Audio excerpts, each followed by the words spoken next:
8ই March ছিল নারী দিবস। এই একটা দিনকে খুব ঘটা করে পালন করা হয়, মেয়েদের শুভেচ্ছা জানানো হয়। কিন্তু সত্যি মেয়েরা আজ কেমন আছে তা জানার চেষ্টা কি আমরা করি?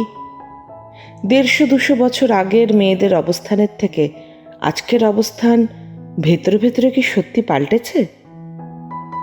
আমি কমলিকা।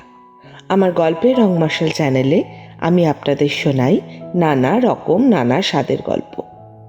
আজ শোনাবো একটি নারীর জীবন কথা, রবীন্দ্রনাথ ঠাকুরের লেখা স্ত্রীর পত্র। এত বছর আগে লেখা এই গল্প আজও মেয়েদের নিজের জন্য বাঁচার সাহস দেখায়। তাহলে শুরু করা যাক আজকের গল্প।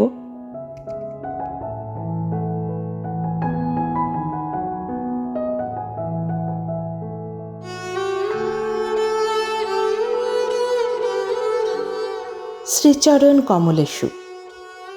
আজ 15 বছর আমাদের বিবাহ হয়েছে। আজ পর্যন্ত তোমাকে চিঠি লিখিনি। চিরদিন কাছেই পড়ে আছি। মুখের কথা অনেক শুনেছ, আমিও শুনেছি। চিঠি লিখবার মতো ফাঁকটুকু পাওয়া যায়নি। আজ আমি এসেছি তীর্থ করতে শ্রীক্ষেত্রে। তুমি আছো তোমার অফিসের কাজে। শামুকের সঙ্গে খোলসের যে সম্বন্ধ, কলকাতার সঙ্গে তোমার তাই। সে তোমার দেহ মনের সঙ্গে এঁটে গিয়েছে, তাই তুমি অফিসে ছুটির দরখাস্ত করলে না। বিধাতার তাই অভিপ্রায় ছিল, তিনি আমার ছুটির দরখাস্ত মঞ্জুর করেছেন। আমি তোমাদের মেজ বউ। আজ 15 বছরের পরে এই সমুদ্রের ধারে দাঁড়িয়ে জানতে পেরেছি আমার জগৎ এবং জগদীশ্বরের সঙ্গে আমার অন্য সম্বন্ধও আছে। তাই আজ সাহস করে এই চিঠিখানি লিখছি। এ তোমাদের মেজ বউয়ের চিঠি নয়। তোমাদের সঙ্গে আমার সম্বন্ধ কপালে যিনি লিখেছিলেন, তিনি ছাড়া যখন সেই সম্ভাবনার কথা আর কেউ জানতো না, সেই শিশু বয়সে আমি আর আমার ভাই একসঙ্গেই সান্নিপাতিক জ্বরে পড়ি। আমার ভাইটি মারা গেল, আমি বেঁচে উঠলাম। পাড়ার সব মেয়েরাই বলতে লাগলো, মৃণাল মেয়ে কি না, তাইও বাঁচল। বেটা ছেলে হলে কি আর রক্ষা পেত? চুরি বিদ্যাতে জম পাকা, দামি জিনিসের পরেই তার লোভ। আমার মরণ নেই। সেই কথাটাই ভালো করে বুঝিয়ে বলবার জন্য এই চিঠিখানি লিখতে বসেছি। যেদিন তোমাদের দূর সম্পর্কের মামা তোমার বন্ধু নীরদকে নিয়ে কনে দেখতে এলেন, তখন আমার বয়স 12। দুর্গম পাড়াগাঁয়ে আমাদের বাড়ি। সেখানে দিনের বেলা শেয়াল ডাকে। স্টেশন থেকে 7 ক্রোশ ছ্যাকড়া গাড়িতে এসে বাকি 3 মাইল কাঁচা রাস্তায় পালকি করে তবে আমাদের গায়ে পৌঁছানো যায়। সেদিন তোমাদের কি হয়রানি! তার উপরে আমাদের বাঙাল দেশের রান্না, সেই রান্নার প্রহসন আজও মামা ভোলেননি। তোমাদের বড় বউয়ের রূপের অভাব মেজ বউকে দিয়ে পূরণ করবার জন্যে তোমার মায়ের একান্ত জিদ ছিল। নইলে এত কষ্ট করে আমাদের সে গায়ে তোমরা যাবে কেন? বাংলাদেশে পিলে, যকৃৎ, অম্লশূল এবং কোণের জন্য তো কাউকে খোঁজ করতে হয় না, তারা আপনি এসে চেপে ধরে, কিছুতে ছাড়তে চায় না।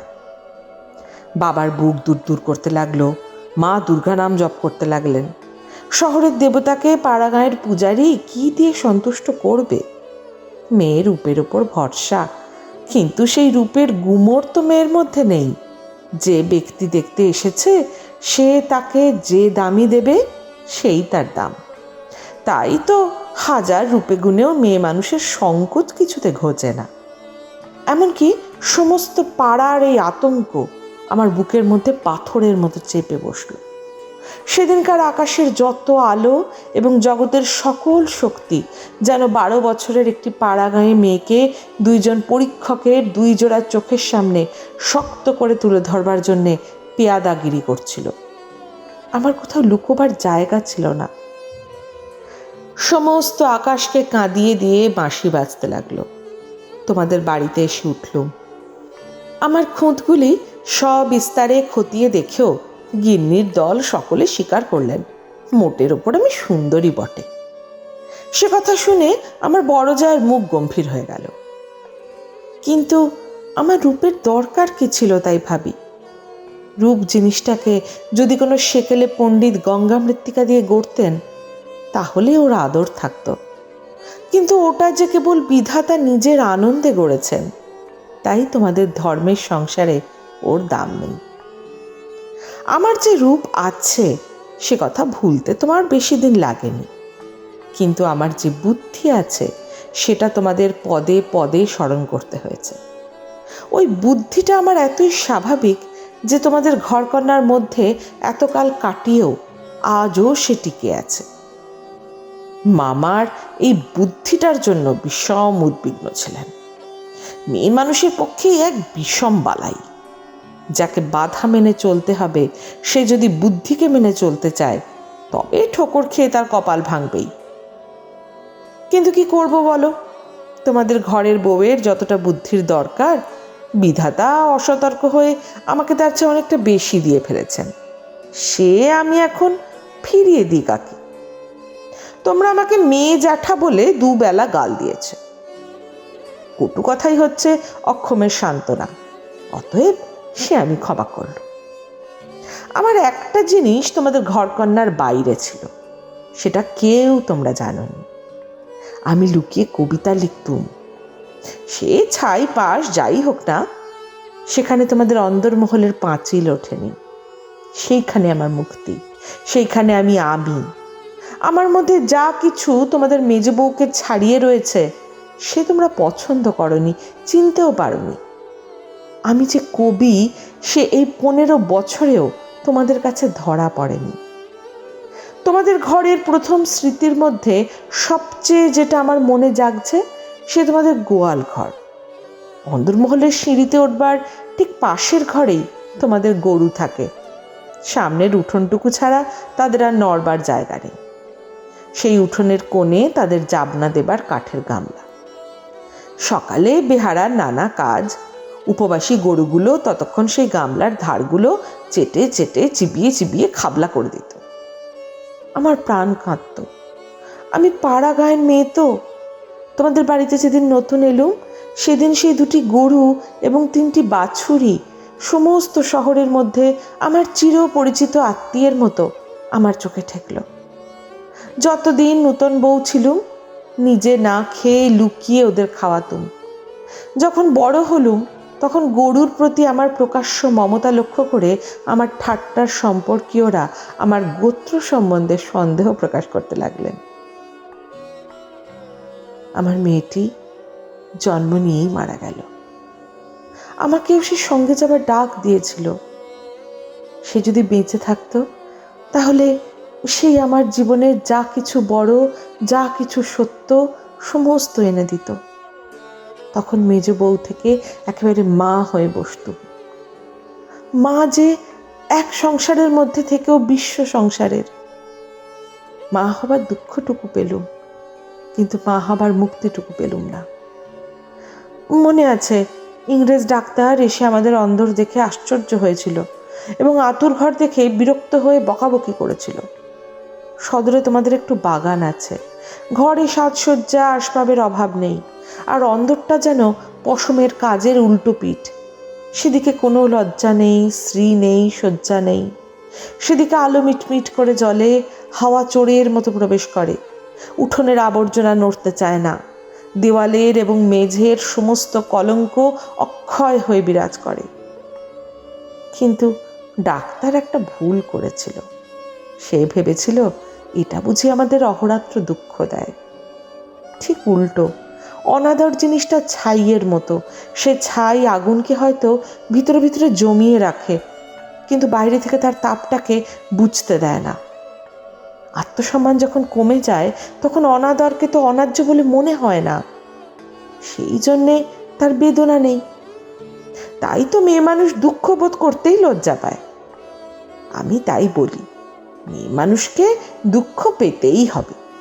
এইটা যদি তোমাদের ব্যবস্থা হয় তাহলে যত দূর সম্ভব তাকে অনাদরে রেখে দেওয়াই ভালো। আদরে দুঃখের ব্যথাটা কেবল বেড়ে ওঠে।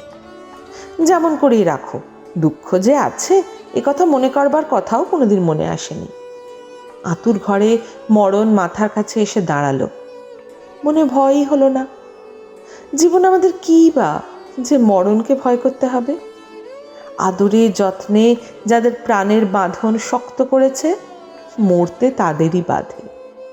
সেদিন যম যদি আমাকে ধরে টান দিত, তাহলে আলগা মাটি থেকে যেমন অতি সহজে ঘাসের চাপড়া উঠে আসে, সমস্ত শিকড় শুদ্ধ আমি তেমনি করে উঠে আসতাম। বাঙালির মেয়ে তো কথায় মরতে যায়, কিন্তু এমন মরায় বাহাদুরিটা কি?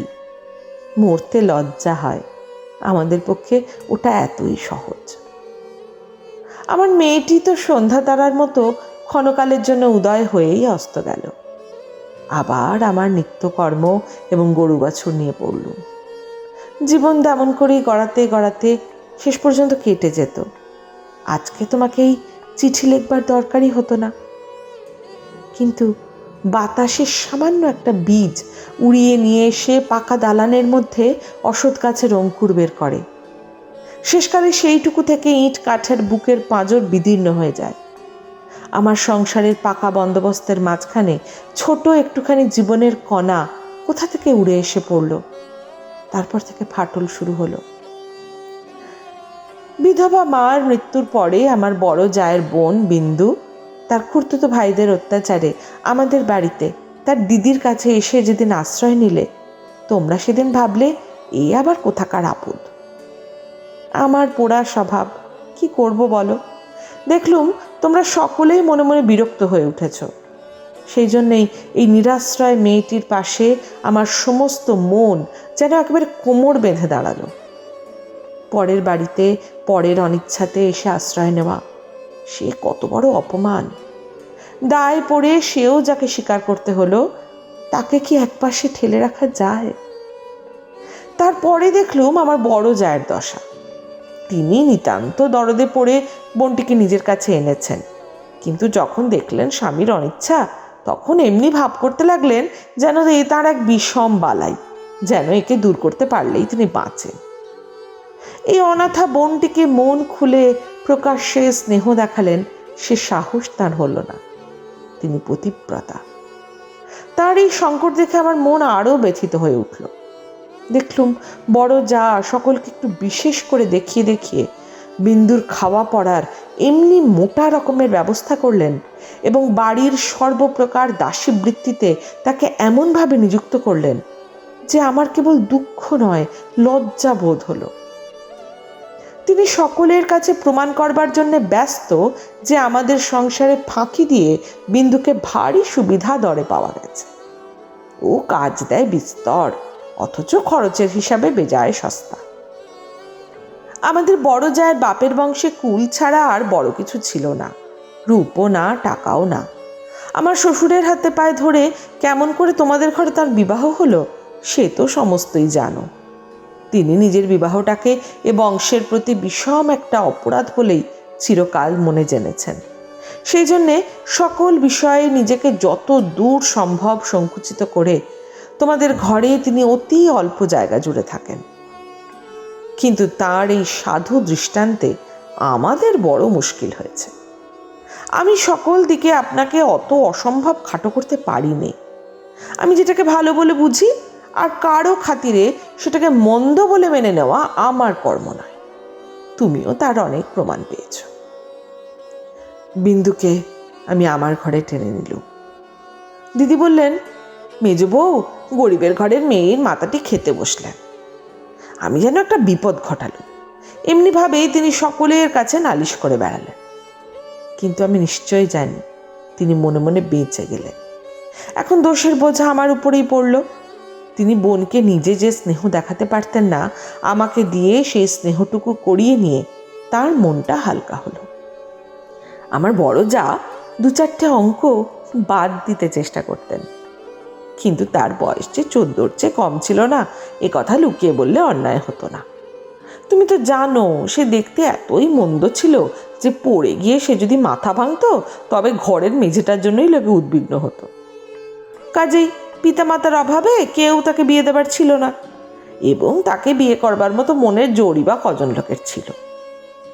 বিন্দু বড় ভয় ভয় আমার কাছে এলো, যেন আমার গায়ে তার ছোঁয়াচ লাগলে আমি সইতে পারবো না।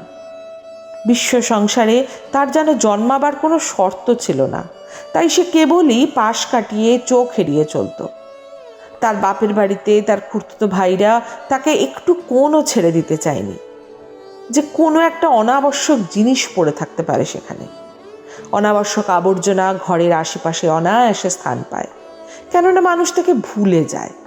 কিন্তু অনাবশ্যক মেয়ে মানুষ যে একে অনাবশ্যক, আবার তার উপরে তাকে ভোলাও শক্ত, সেই জন্যে আস্থা কুঁড়েও তার স্থান নেই। অথচ বিন্দুর খুড়তুতো ভাইরা যে জগতে পরম আবশ্যক পদার্থ, তা বলবার জো নেই, কিন্তু তারা বেশ আছে। তাই বিন্দুকে যখন আমার ঘরে ডেকে আনলুম, তার বুকের মধ্যে কাঁপতে লাগলো। তার ভয় দেখে আমার বড় দুঃখ হলো। আমার ঘরে যে তার একটুখানি জায়গা আছে, সেই কথাটি আমি অনেক আদর করে তাকে বুঝিয়ে দিলুম। কিন্তু আমার ঘর তো শুধু আমারই ঘর নয়, কাজে কাজটি সহজ হলো না। 2-4 দিন আমার কাছে থাকলেই তার গায়ে লাল লাল কি উঠল। হয়তো সে ঘামাচ্ছি, নয়তো আর কিছু হবে। তোমরা বললে বসন্ত, কেননা ও যে বিন্দু। তোমাদের পাড়ায় এক আনাড়ি ডাক্তার এসে বললে আর 2-1 দিন না গেলে ঠিক বলা যায় না। কিন্তু সেই 2-1 দিনের সবুর সইবে কে? বিন্দু তো তার ব্যামোর লজ্জাতেই মরবার জো হলো। আমি বললুম, বসন্ত হয়তো হোক, আমি তোমাদের সেই আঁতুর ঘরে ওকে নিয়ে থাকবো, আর কাউকে কিচ্ছু করতে হবে না।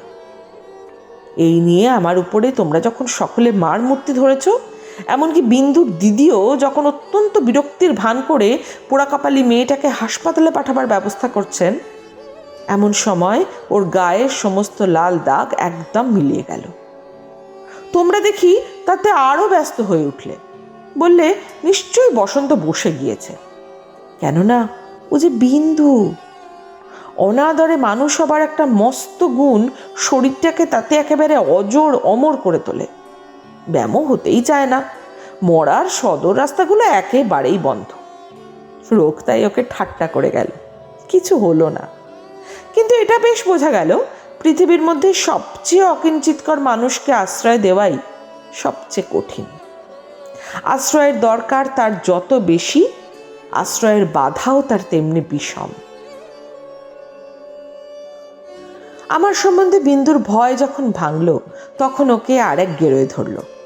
আমাকে এমনি ভালোবাসতে শুরু করলে যে আমাকে ভয় ধরিয়ে দিলে। ভালোবাসার এরকম মূর্তি সংসারে তো কোনোদিন দেখিনি। বইয়েতে পড়েছি বটে, সেও মেয়ে পুরুষের মধ্যে। আমার যে রূপ ছিল সে কথা আমার মনে পড়বার কোনো কারণ বহুকাল ঘটেনি। এতদিন পরে সেই রূপটা নিয়ে পড়ল এই কুশ্রী মেয়েটি। আমার মুখ দেখে তার চোখের আশ আর মিটত না। বলতো, দিদি তোমার এই মুখখানি আমি ছাড়া আর কেউ দেখতে পাইনি। যেদিন আমি নিজের চুল নিজে বাঁধতুম, সেদিন তার ভারী অভিমান। আমার চুলের বোঝা 2 হাত দিয়ে নাড়তে চাড়তে তার ভারী ভালো লাগতো। কোথাও নিমন্ত্রণে যাওয়া ছাড়া আমার সাজগোজের তো দরকার ছিল না, কিন্তু বিন্দু আমাকে অস্থির করে রোজই কিছু না কিছু সাজ করাতো। মেয়েটা আমাকে নিয়ে একেবারে পাগল হয়ে উঠল। তোমাদের অন্দরমহলে কোথাও জমি 1 ছটাক নেই। উত্তর দিকের পাঁচিলের গায়ে নর্দমার ধারে কোনো গতিকে একটা গাব গাছ জন্মেছে।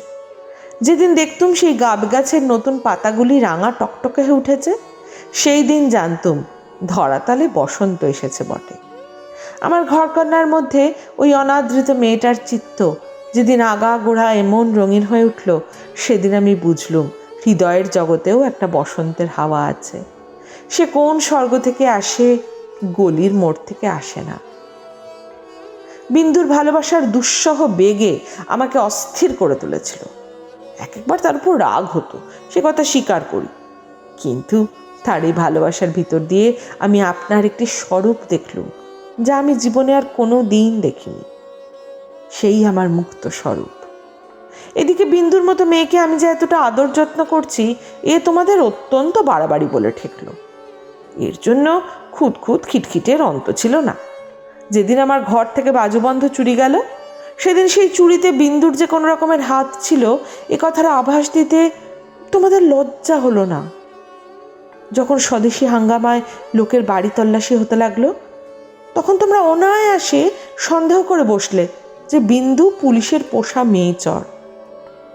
তার আর কোনো প্রমাণ ছিল না, কেবল এই প্রমাণ যে ও বিন্দু। তোমাদের বাড়ির দাসীরা ওর কোনো রকম কাজ করতে আপত্তি করত। তাদের কাউকে ওর কাজ করবার ফরমাশ করলে ও মেয়েও একেবারে সংকোচে যেন আড়ষ্ট হয়ে উঠত। এই সকল কারণেই ওর জন্য আমার খরচ বেড়ে গেল। আমি বিশেষ করে একজন আলাদা দাসী রাখলাম। সেটা তোমাদের ভালো লাগেনি। বিন্দুকে আমি যেসব কাপড় পরতে দিতুম তা দেখে এত রাগ করেছিলে যে আমার হাত খরচের টাকা বন্ধ করে দিলে। তারপর দিন থেকে আমি 5 শিকে দামের জোড়া মোটা কোড়া কলের ধুতি পরতে আরম্ভ করে দিল।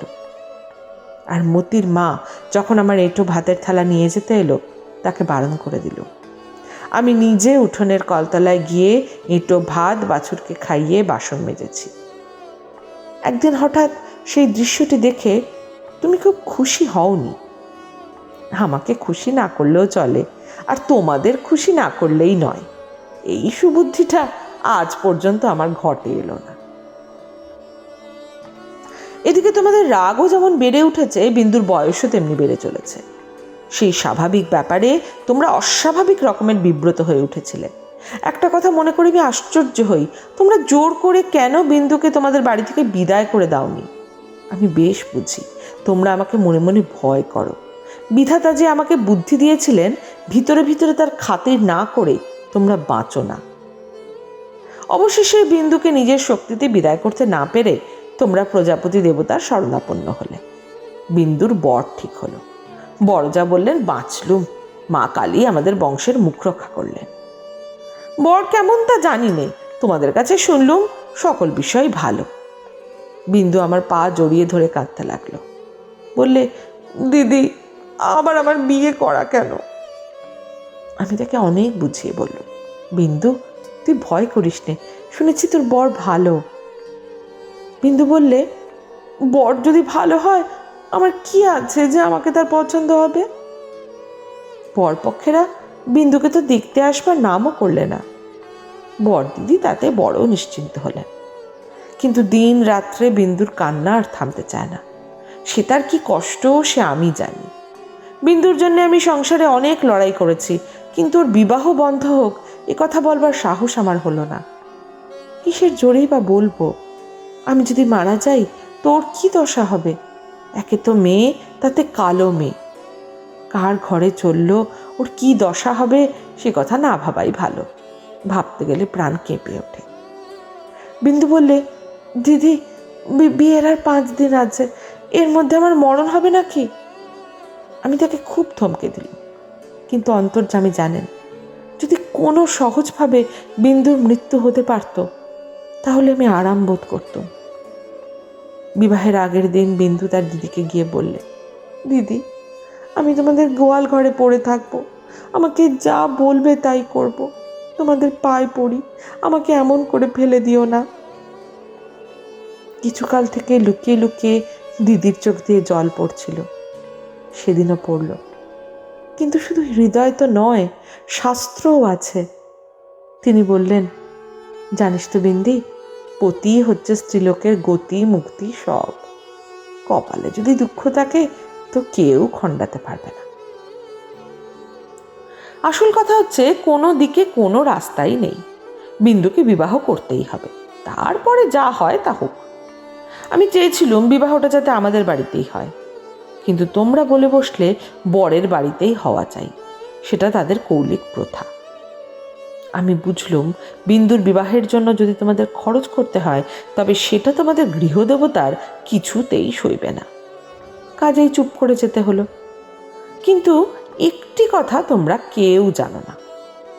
দিদিকে জানাবার ইচ্ছা ছিল, কিন্তু জানাইনি, কেননা তাহলে তিনি ভয়েই মরে যেতেন।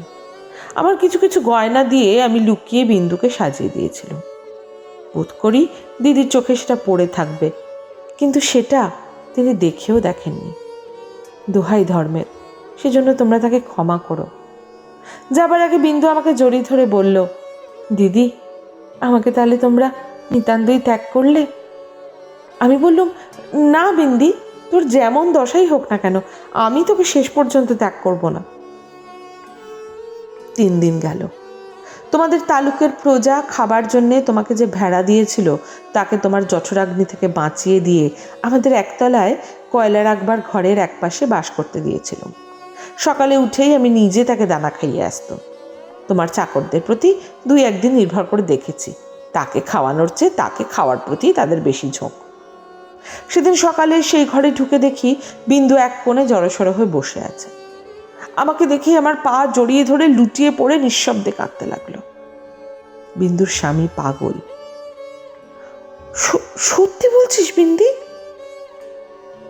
এত বড় মিথ্যে কথা তোমার কাছে বলতে পারি দিদি? তিনি পাগল।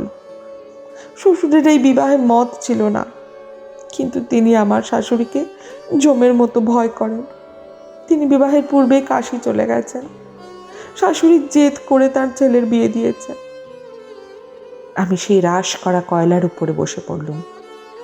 মেয়ে মানুষকে মেয়ে মানুষ দয়া করে না, বলে ও তো মেয়ে মানুষ বই তো নয়, ছেলে হোক না পাগল, সে তো পুরুষ বটে। বিন্দুর স্বামীকে হঠাৎ পাগল বলে বোঝা যায় না, কিন্তু এক একদিন সে এমন উন্মাদ হয়ে ওঠে যে তাকে ঘরে তালাবন্ধ করে রাখতে হয়। বিবাহের রাত্রে সে ভালো ছিল, কিন্তু রাত জাগা প্রভৃতি উৎপাতে দ্বিতীয় দিন থেকে তার মাথা একেবারে খারাপ হয়ে উঠল। বিন্দু দুপুরবেলায় পিতলের থালায় ভাত খেতে বসেছিল। হঠাৎ তার স্বামী থালা শুদ্ধ ভাত টেনে উঠোনে ফেলে দিল। হঠাৎ কেমন তার মনে হয়েছে বিন্দু স্বয়ং রানী রাসমণি। বেহারাটা নিশ্চয়ই সোনার থালা চুরি করে রানীকে তার নিজের থালায় ভাত খেতে দিয়েছে, এই তার রাগ। বিন্দু তো ভয় মরে গেল। তৃতীয় রাত্রে শাশুড়ি তাকে যখন স্বামীর ঘরে শুতে বললে, বিন্দুর প্রাণ শুকিয়ে গেল। শাশুড়ি তার প্রচণ্ড, রাগলে জ্ঞান থাকে না, সেও পাগল, কিন্তু পুরো নয় বলেই আরও ভয়ানক। বিন্দুকে ঘরে ঢুকতে হলো। স্বামী সে রাত্রে ঠান্ডা ছিল, কিন্তু ভয় বিন্দুর শরীর যেন কাঠ হয়ে গেল। স্বামী যখন ঘুমিয়েছে, অনেক রাত্রে সে অনেক কৌশলে পালিয়ে চলে এসেছে। তার বিস্তারিত বিবরণ লেখবার দরকার নেই। ঘৃণায় আমার সকল শরীর জ্বলতে লাগলো। আমি বললুম, এমন ফাঁকির বিয়ে বিয়েই নয়। বিন্দু, তুই যেমন ছিলি তেমনি আমার কাছে থাক, দেখি তোকে কে নিয়ে যেতে পারে। তোমরা বললে বিন্দু মিথ্যে কথা বলছে। আমি বললুম, ও কখনো মিথ্যে বলে না। তোমরা বললে, কেমন করে জানলে? আমি বললুম, আমি নিশ্চয়ই জানি। তোমরা ভয় দেখালে, বিন্দুর শ্বশুরবাড়ির লোক পুলিশ কেস করলে মুশকিলে পড়তে হবে। আমি বললুম, ফাঁকি দিয়ে পাগল বরের সঙ্গে ওর বিয়ে দিয়েছ, এ কথা কি আদালত শুনবে না? তোমরা বললে, তবে কি এই নিয়ে আদালত করতে হবে নাকি? কেন, আমাদের দায় কিসের? আমি বললুম, আমি নিজের গয়না বেচে যা করতে পারি করব। তোমরা বললে, উকিল বাড়ি ছুটবে নাকি? এ কথার জবাব নেই। কপালে করাঘাত করতে পারি, তার বিষয়ের কি করব। ওদিকে বিন্দুর শ্বশুরবাড়ি থেকে ওর ভাসুর এসে বাইরে বিষম গোল বাঁধিয়েছে। সে বলছে সে থানায় খবর দেবে। আমার যে কি জোর আছে জানি নে, কিন্তু কসাইয়ের হাত থেকে যে গরু প্রাণ ভয় পালিয়ে সে আমার আশ্রয় নিয়েছে, তাকে পুলিশের তাড়ায় আবার মন মানতে পারল না। আমি স্পর্ধা করে বললুম, তারা দিক থানায় খবর। এই বলে মনে করলুম বিন্দুকে এই বেলা আমার শোবার ঘরে এনে তাকে নিয়ে তালাবন্ধ করে বসে থাকি। খোঁজ করে দেখি বিন্দু নেই। তোমাদের সঙ্গে আমার বাদ প্রতিবাদ যখন চলছিল, তখন বিন্দু আপনি বাইরে গিয়ে তার ভাসুরের কাছে ধরা দিয়েছে। বুঝেছে এ বাড়িতে যদি সে থাকে তবে আমাকে সে বিষম বিপদে ফেলবে। মাঝখানে পালিয়ে এসে বিন্দু আপন দুঃখ আরও বাড়ালে। তার শাশুড়ির তর্ক এই যে তার ছেলে তোকে খেয়ে ফেলছিল না। মন্দ স্বামীর দৃষ্টান্ত সংসারে দুর্লভ নয়, তাদের সঙ্গে তুলনা করলে তার ছেলে তো সোনার চাঁদ। আমার বড় যা বললেন, ওর পোড়া কপাল, তা নিয়ে দুঃখ করে কি করব? তা পাগল হোক ছাগল হোক, স্বামী তো বটে। কুষ্ঠরোগীকে কোলে করে তার স্ত্রী বেশ্যার বাড়িতে নিজে পৌঁছে দিয়েছে। সতীসাধ্যের সেই দৃষ্টান্ত তোমাদের মনে জাগছিল। জগতের মধ্যে অধমতম কাপুরুষতার এই গল্পটা প্রচার করে আসতে তোমাদের পুরুষের মনে আজ পর্যন্ত একটু সংকোচ বোধ হয়নি। সেই জন্যেই মানব জন্ম নিয়েও বিন্দুর ব্যবহারে তোমরা রাগ করতে পেরেছ। তোমাদের মাথা হেঁট হয়নি। বিন্দুর জন্য আমার বুকটা ফেটে গেল, কিন্তু তোমাদের জন্য আমার লজ্জার সীমা ছিল না। আমি তো পাড়া ঘেয়ে মেয়ে, তার উপর তোমাদের ঘরে পড়েছি, ভগবান কোন ফাঁক দিয়ে আমার এমন বুদ্ধি দিলেন। তোমাদের এইসব ধর্মের কথা আমি যে কিছুতেই সইতে পারলুম না। আমি নিশ্চয় জানতুম মরে গেলেও বিন্দু আমাদের ঘরে আর আসবে না, কিন্তু আমি যে তাকে বিয়ের আগের দিন আশা দিয়েছিলাম যে তাকে শেষ পর্যন্ত ত্যাগ করব না। আমার ছোট ভাই শরৎ কলকাতায় কলেজে পড়ছিল। তোমরা জানোই যে যত রকম ভলেন্টিয়ারি করা, প্লেগের পাড়ার ইঁদুর মারা, দামোদরের বন্যায় ছোটা, এতেই তার এত উৎসাহ যে উপরি উপরি দুবার সে এফএ পরীক্ষায় ফেল করেও কিছুমাত্র দমে যায়নি। তাকে আমি ডেকে বললুম, বিন্দুর খবর যাতে আমি পাই তোকে সেই বন্দোবস্ত করে দিতে হবে শরৎ। বিন্দু আমাকে চিঠি লিখতে সাহস করবে না, লিখলেও আমি পাবো না। এরকম কাজের চেয়ে যদি তাকে বলতুম বিন্দুকে ডাকাতি করে আনতে কিংবা তার পাগল স্বামীর মাথা ভেঙে দিতে, তাহলে বেশি খুশি হতো। শরতের সঙ্গে আলোচনা করছি, এমন সময় তুমি ঘরে এসে বললে, আবার কি হাঙ্গামা বাঁধিয়েছ? আমি বললুম, সেই যা সব গোড়ায় বাঁধিয়েছিলুম, তোমাদের ঘরে এসেছিলুম, কিন্তু সে তো তোমাদেরই কীর্তি। তুমি জিজ্ঞাসা করলে, বিন্দুকে আবার এনে কোথাও লুকিয়ে রেখেছ? আমি বললুম, বিন্দু যদি আসতো তাহলে নিশ্চয়ই এনে লুকিয়ে রাখতুম, কিন্তু সে আসবে না, তোমাদের ভয় নেই। শরৎকে আমার কাছে দেখে তোমার সন্দেহ আরও বেড়ে উঠল। আমি জানতুম শরৎ আমাদের বাড়ি যাতায়াত করে, এ তোমরা কিছুতেই পছন্দ করতে না। তোমাদের ভয় ছিল ওর পরে পুলিশের দৃষ্টি আছে, কোন দিন ও কোন রাজনৈতিক মামলায় পড়বে, তখন তোমাদের শুদ্ধ জড়িয়ে ফেলবে। সেই জন্য আমি ওকে ভাইফোঁটা পর্যন্ত লোক দিয়ে পাঠিয়ে দিতাম, ঘরে রাখতুম না। তোমার কাছে শুনলুম বিন্দু আবার পালিয়েছে, তাই তোমাদের বাড়িতে তার ভাসুর খোঁজ করতে এসেছে। শুনে আমার বুকের মধ্যে শেল বিঁধল। হতভাগিনীর যে কি অসহ্য কষ্ট তা বুঝলুম, অথচ কিচ্ছু করবার রাস্তা নেই। শরৎ খবর নিতে ছুটল। সন্ধ্যার সময় ফিরে এসে আমাকে বলল, বিন্দু তার খুড়তুতো ভাইদের বাড়ি গিয়েছিল, কিন্তু তারা তুমুল রাগ করে তখনই আবার তাকে শ্বশুর বাড়ি পৌঁছে দিয়ে গেছে। এই জন্য তাদের খেসারত এবং গাড়ি ভাড়া দণ্ড যা ঘটেছে, তার ঝাঁজ এখনো তাদের মন থেকে মরেনি। তোমাদের খুড়িমা শ্রীক্ষেত্রে যাবেন তীর্থ করতে, তোমাদের বাড়িতে এসে উঠেছেন। আমি তোমাদের বললুম আমিও যাব। আমার হঠাৎ এমন ধর্মে মন হয়েছে দেখে তোমরা এত খুশি হয়ে উঠলে যে কিছু মাত্র আপত্তি করলে না। এ কথাও মনে ছিল যে এখন যদি কলকাতায় থাকি তবে আবার কোন দিন বিন্দুকে নিয়ে ফ্যাসাদ বাঁধিয়ে বসবো, আমাকে নিয়ে বিষম ল্যাঠা। বুধবার আমাদের যাবার দিন, রবিবারে সমস্ত ঠিক হলো। আমি শরৎকে ডেকে বললুম, যেমন করে হোক বিন্দুকে বুধবারে পুরী যাবার গাড়িতে তোকে তুলে দিতে হবে। শরতের মুখ প্রফুল্ল হয়ে উঠল। সে বললে, ভয় নেই দিদি, আমি তাকে গাড়িতে তুলে দিয়ে পুরী পর্যন্ত চলে যাব, ফাঁকি দিয়ে জগন্নাথ দেখা হয়ে যাবে। সেই দিন সন্ধ্যার সময় শরৎ আবার এলো। তার মুখ দেখে আমার বুকটা দমে গেল। বললুম, কি শরৎ, সুবিধা হলো না বুঝি? সে বললে, না। আমি বললুম, রাজি করাতে পারলি নে? সে বললে, আর দরকার নেই। কাল রাত্রিরে সে কাপড়ে আগুন ধরিয়ে আত্মহত্যা করে মরেছে।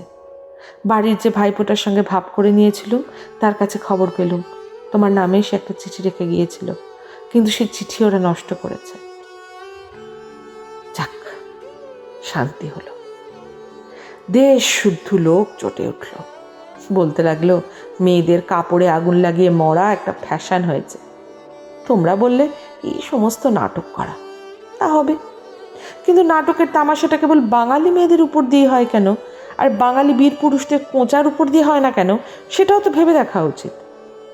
বিন্দিটার এমন পোড়া কপাল বটে, যতদিন বেঁচে ছিল রূপে গুণে কোনো যশ পায়নি। মরবার বেলাও যে একটু ভেবে চিনতে একটা নতুন ধরনের মরবে যাতে দেশের পুরুষরা খুশি হয়ে হাততালি দেবে, তাও তার ঘটে এলো না। মরেও লোকদের চটিয়ে দিল।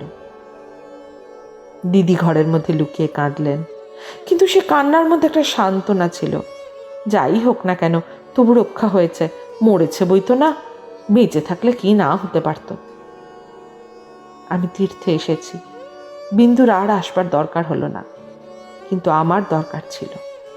দুঃখ বলতে লোকে যা বোঝে তোমাদের সংসারে তা আমার ছিল না। তোমাদের ঘরে খাওয়া পড়া অসচ্ছল নয়, তোমার দাদার চরিত্র যেমন হোক, আর তোমার চরিত্রে এমন কোনো দোষ নেই যাতে বিধাতাকে মন্দ বলতে পারি।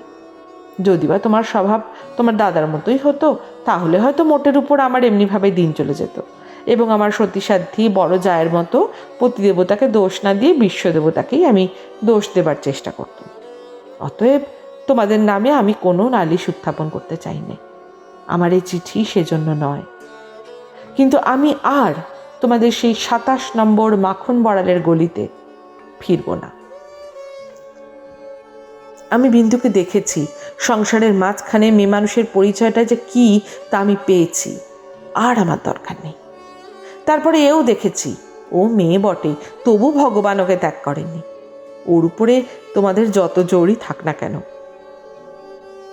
সে জোরের অন্ত আছে। ও আপনার হতভাগ্য মানব জন্মের চেয়ে বড়। তোমরাই যে আপন ইচ্ছামতো আপন দস্তুর দিয়ে ওর জীবনটাকে চিরকাল পায়ের তলায় চেপে রেখে দেবে, তোমাদের পা এত লম্বা নয়। মৃত্যু তোমাদের চেয়ে বড়, সেই মৃত্যুর মধ্যে সে মহান।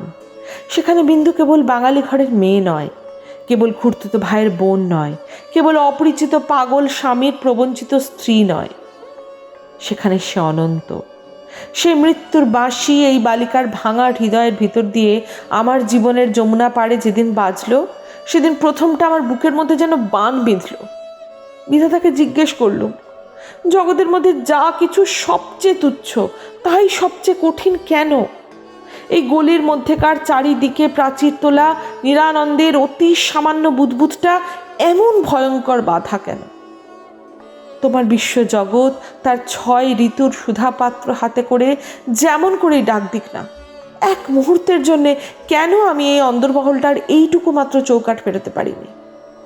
তোমার এমন ভুবনে আমার এমন জীবন নিয়ে কেন ওই অতি তুচ্ছ ইট কাঠের আড়ালটার মধ্যেই আমাকে তিলে তিলে মরতেই হবে?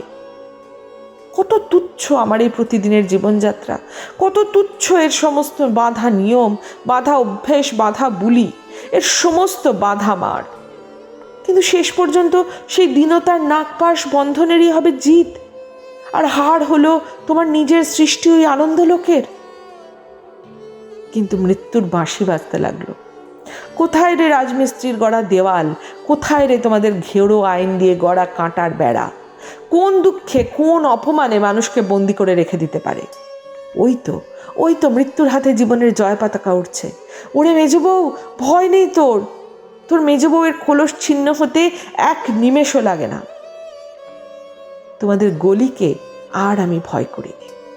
আমার সম্মুখে আজ নীল সমুদ্র, আমার মাথার উপরে আষাঢ়ের মেঘপুঞ্জ। তোমাদের অভ্যাসের অন্ধকার আমাকে ঢেকে রেখে দিয়েছিলে। ক্ষণকালের জন্য বিন্দু এসে সেই আবরণের ছিদ্র দিয়ে আমাকে দেখে নিয়েছিল। সেই মেয়েটাই তার আপনার মৃত্যু দিয়ে আবরণখানা গা গা গোড়া ছিন্ন করে দিয়ে গেল। আজ বাইরে এসে দেখি আমার গৌরব রাখবার আর জায়গা নেই। আমার এই অনাদৃত রূপ যার চোখে ভালো লেগেছে, সেই সুন্দর সমস্ত আকাশ দিয়ে আমাকে চেয়ে দেখছেন। এইবার মরেছে মেজবউ। তুমি ভাবছো আমি মরতে যাচ্ছি? ভয় নেই, অমন পুরনো ঠাট্টা তোমাদের সঙ্গে আমি করব না। মীরাবাইও তো আমারই মতো মেয়ে মানুষ ছিল, তার শিকলও তো কম ভারী ছিল না, তাকে তো বাঁচবার জন্য মরতে হয়নি। মীরাবাই তার গানে বলেছিল, ছাড়ুক বাপ, ছাড়ুক মা, ছাড়ুক যে যেখানে আছে।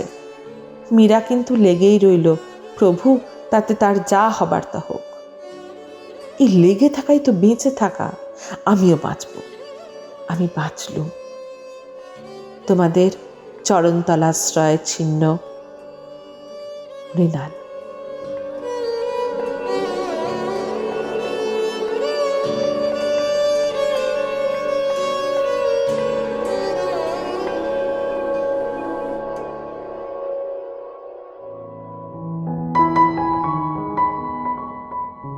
আপনারা শুনছিলেন আজকের গল্প স্ত্রীর পত্র। কেমন লাগলো আপনাদের? জানার অপেক্ষায় থাকবো আমি। ভালো লাগলে একটা লাইক করে চ্যানেলটা সাবস্ক্রাইব করে নেবেন প্লিজ। আর কীরকম গল্প শুনতে চান আমার কাছে জানান, কিন্তু আমি আর অনেক ভালো ভালো গল্প নিয়ে আসবো আপনাদের জন্যে। ভালো থাকবেন।